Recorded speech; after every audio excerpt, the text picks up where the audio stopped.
To the property lane where it's everything real estate. And today we continue with our episode on NEMA, environment management. We continue discussing the issues related to NEMA, but they've also told us where the problem is coming from, partly, which is me and you constructing in the wrong places. But there is one they have to deal with, one where we left last time.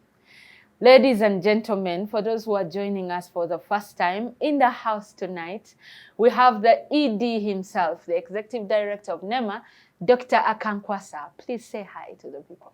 Hello, viewers and listeners. Pleased to be on this show. Thank you for tuning in to listen to the real estate show. Yes, just to help those tuning in for the first time, you said NEMA has 4 mandates to cover? Yes, that's monitoring, coordination, supervision, and regulation of all activities environment in Uganda. Yes, before I get to the other environment issues that we wanted to cover today, we were talking about corruption in NEMA offices. And you had something to say about that.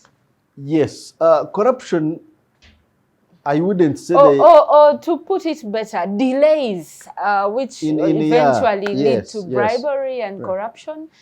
Many developers are complaining. They send their documents for approval and never get to hear about it. So where is the problem?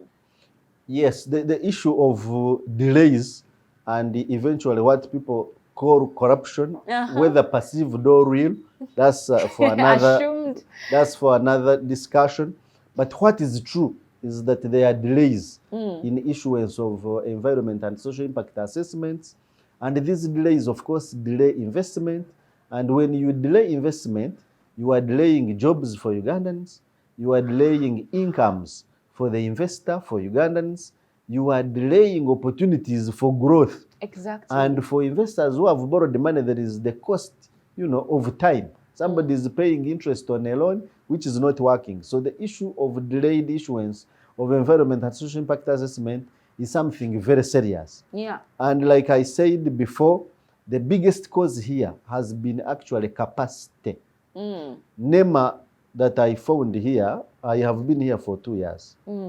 I found NEMA with a staff of 131 staff, of which about 12 staff were the ones directly in charge of environment and social impact assessment. Wow. 12 staff. 12 staff serving a whole country called Uganda. Now, where is the problem? There are many people looking for jobs. The numbers of staff were very few. Produces environmentalists. Yeah, but to have more jobs on the structure is a process. Okay. Because government organizations or agencies and ministries work on structures approved by government. Yeah. So you cannot just wake up and say, I have increased the staffing. No. There is a due process. There is financial implications, etc. So to put it into perspective, you have 12 people receiving, reviewing, including visiting the sites, because you have to visit a site to make a decision for some applications. Reviewing 400 applications per week. It's not humanly and feasible. We haven't talked about the complaints. You've not talked about noise regulation. You've not talked about receiving complaints from people. You've not talked about encroachment, chasing encroachers. You've not talked about doing the routine enforcement, but also day-to-day running of offices. So but also the running of manual processes. Somebody either brings a document in hard copy or sends it on email. Now, to send it on email, it has to be now reviewed mechanically. It has to be sent to the district, local government, or urban authority. So the cause of delay was one, low staffing. That was the first one. The second one was lack of capacity in terms of equipment, vehicles, fuel, and what have you, because these come with the level of funding. Yeah. Now, you cannot assess a project like say a hydropower dam. When you've not gone there, you must You must go there. Now you imagine visiting 400 sites by 12 people. Even if you are visiting one site per day, you are not going to finish the sites in perhaps 6 months. So the problem was largely capacity. I wouldn't rule out the human element. You never know. Corruption can also be there. But I wouldn't say we have been able to convict. Corruption comes because of delay. Yeah, of course, when someone you delay, wants to jump the queue, you start now introducing. But there is also a perception that the delay is intentional. So intentional delays, I am not very sure. I am not very sure really, because people have been churning out documents. I can tell you that in the last 2 years, the first year we were churning out 1,900 certificates or documents per year. This year we have increased. Now we are at around 5,000 documents. Yes, so we've more than a big leap. We've more than multiplied by 2. Yeah. Because of a bit of changes here and there and efficiencies. Because of delays and people wanting to jump the queue, that's where the issues of compromise can come in. But also because of the nature of corruption, corruption, the giver and the recipient are both happy, so both corrupt. They will most likely not report to me or any other person that there has been cases of corruption here. But where we get any case of corruption, certainly we deal with it in accordance with the law. But to address issues of capacity, this is what we have done as the institution. The whole of NEMA has been restructured. Okay. We've restructured NEMA. We have a new structure which was approved last year, and we have started feeding the new structure. The original NEMA, or call it old NEMA in the quotes, had 132 staff. Okay. The new NEMA has 413 staff. 413 staff. So we are tripling the number of staff of NEMA. Talking about staff of NEMA, yes, there's been also an issue of brokers. Yeah. We do not know as the public who is the right worker of NEMA or who to go to be helped in the past. Probably that's also in the past. But has it been dealt with where you find they are brokering the services of NEMA? NEMA services. The cost for the developer. The developers should not allow to go through brokers. Why should you go through brokers? The problem comes with knowing who to deal with, who is the consultant that NEMA. Like you said, there was a staffing issue. Yes. So it brings in that of who do we tell is a NEMA worker. So this is what it is. If you are a developer and you want to undertake development, you don't come to NEMA first. Okay. No. There is a group of people called environment and social impact assessors. These are professionals that are certified by NEMA to conduct studies on behalf of the developers, make the reports on behalf of the developers, give the reports to the developers, and then the developers make a submission to NEMA. Okay. So the first point is to identify a certified practitioner of your choice. And we publish these on our website and in the media every year because we license them annually. If you go on our website, nema.go.ug, you will find certified practitioners for their 2023. Okay. They will expire in December. We issue another list. So the first step is to identify the environment practitioner of your choice. The environment practitioner undertakes the study, environment and social impact studies. It's not a NEMA worker. No, these are not NEMA workers. These are independent. Very key. These are independent consultants who are certified by NEMA. It's like a lawyer. Okay. The lawyers are certified by the law council, but they are not staff of a court. But they work on behalf of court because actually they are called officers of court. Yeah. So even the practitioners can be in courts called officers of NEMA, but they are not employees of NEMA. They are independent consultants. Then after that, when your report is ready, the developer does not need even to come to NEMA. Yeah. You only make a submission to an email currently, which is going to change very soon. Who makes the submission?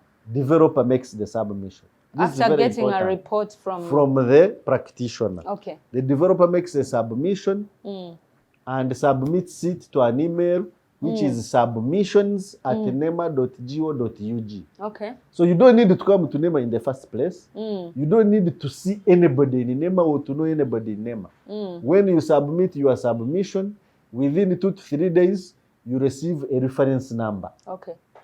The reference number becomes now your number to follow up your project. Now, after that, how many days do I need to get my report back? Yes, under the ideal circumstances, for projects that are not complicated, you need 21 days. Oh. Projects that are not complicated. Complicated is estates or hydro? No, like factories, hydropower, roads. Okay. Those ones can take a lot of time because you have to even visit. But for simple projects like, an apartment, those really, within 21 days, you can actually have your thing approved. But sometimes it can delay at the district level because when we receive your application, the law requires that we have to share it with the district or city where the house or the building is located for their comments.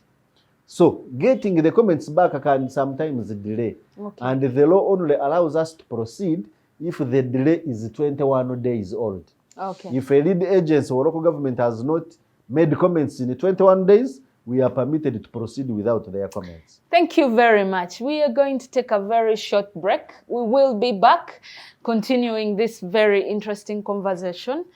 Our dear viewers, see you in a short while. Welcome back from that short break. Dear guests, we are still here at NEMA offices. For those of you who are planning to build or who have projects, don't forget to get a NEMA certificate to proceed construction. Yes, you were telling us about the number of days or amount of time that we should be calling delay. What is the stipulated time that any person constructing or building should wait for to get a NEMA certificate? The law sets 60 days for a project to be considered delayed. Okay. After 60 days, it starts being a delay because the law envisages that within 60 days, somebody should have their certificate really.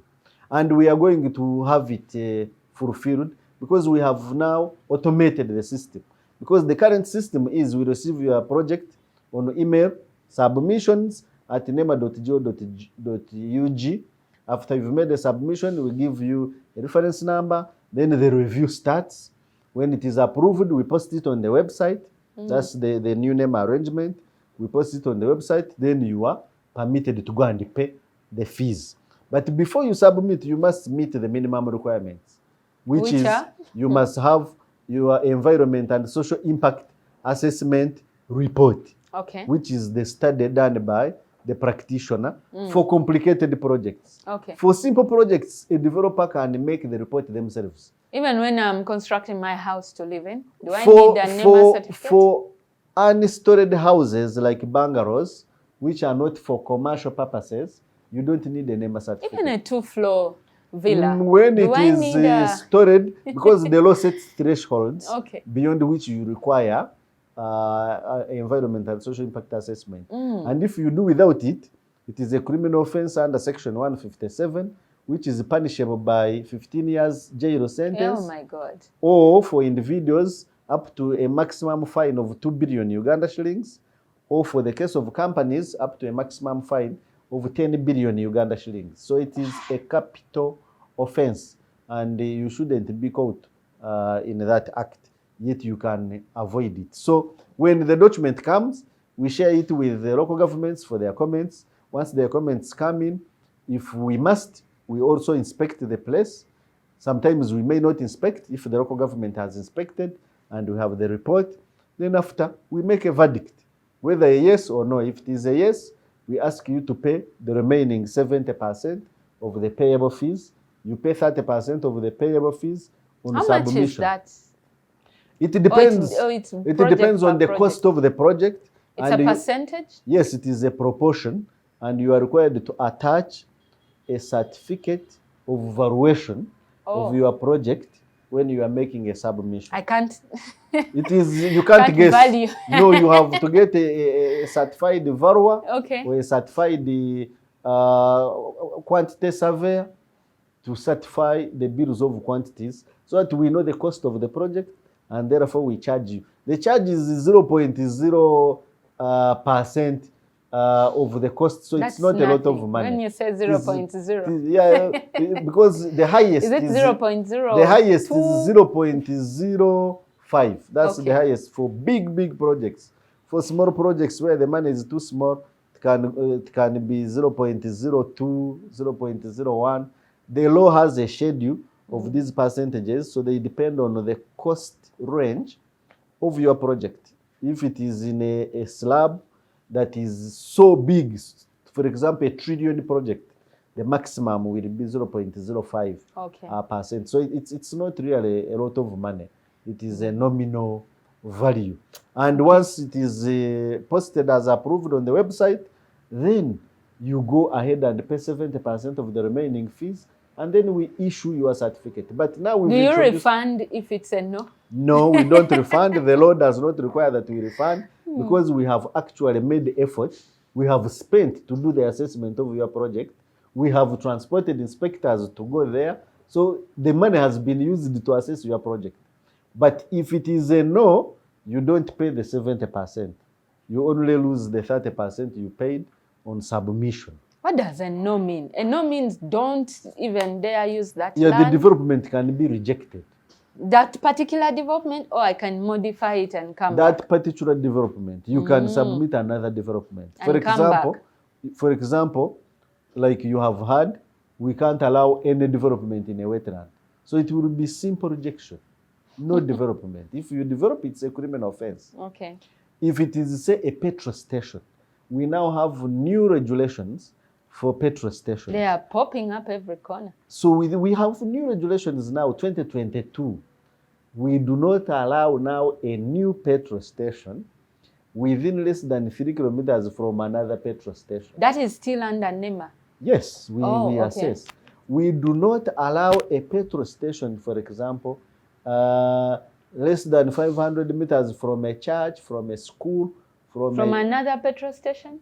3 kilometers. Okay. From a school, from a market, from a place of worship, from a road junction, there must be more than 500 meters. Okay. So we have no petrol station on bends, for example. If the road is on a steep bend, we don't. So there are rules. So if it is a no based on standard rules, you can't make a resubmission for such a development because it is not permitted development.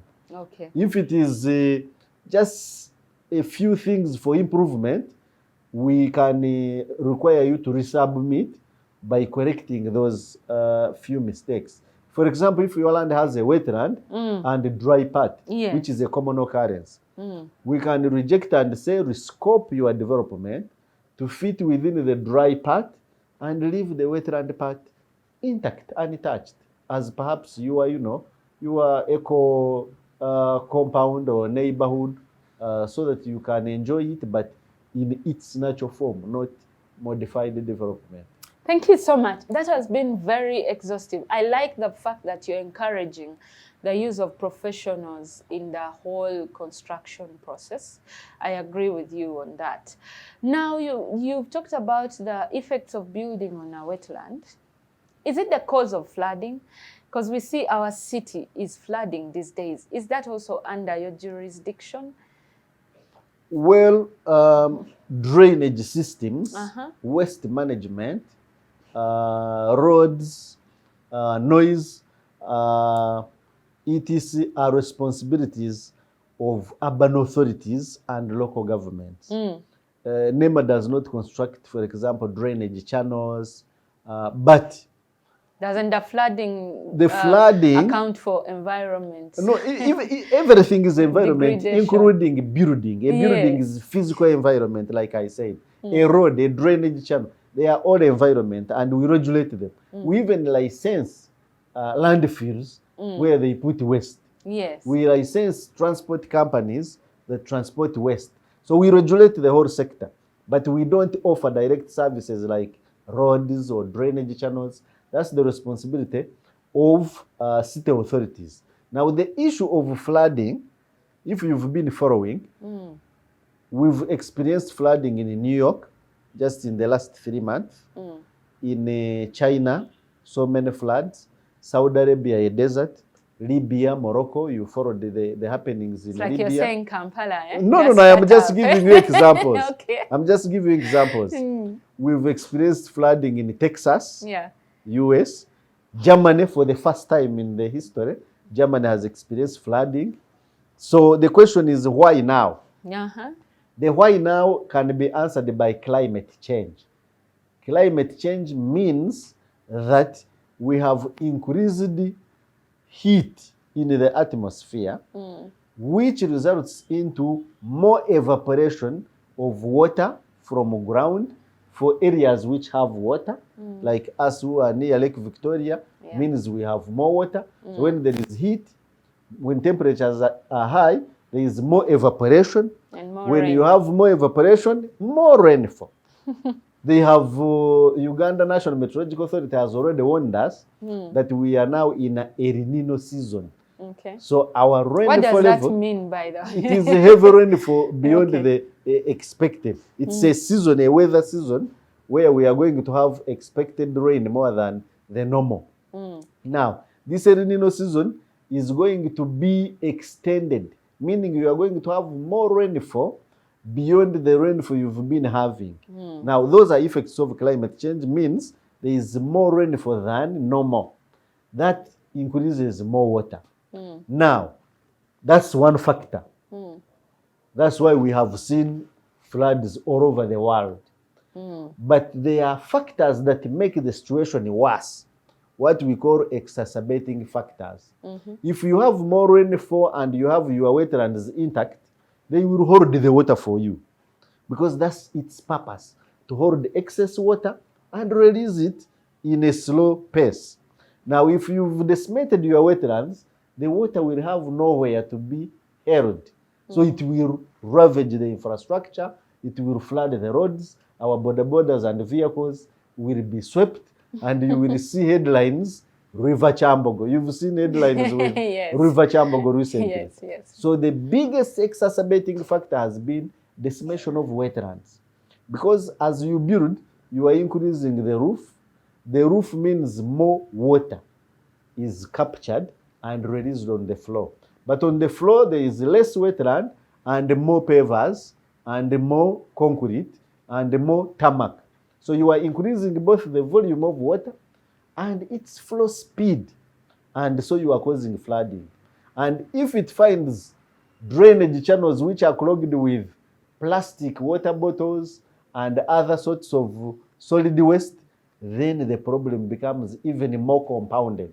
So the factors we must address are, one, we must broadly address the issue of climate change by planting more trees, by reducing emissions, by using emission-free transport systems, by using efficient energy systems like hydropower, so that we reduce global warming. That's the fundamental.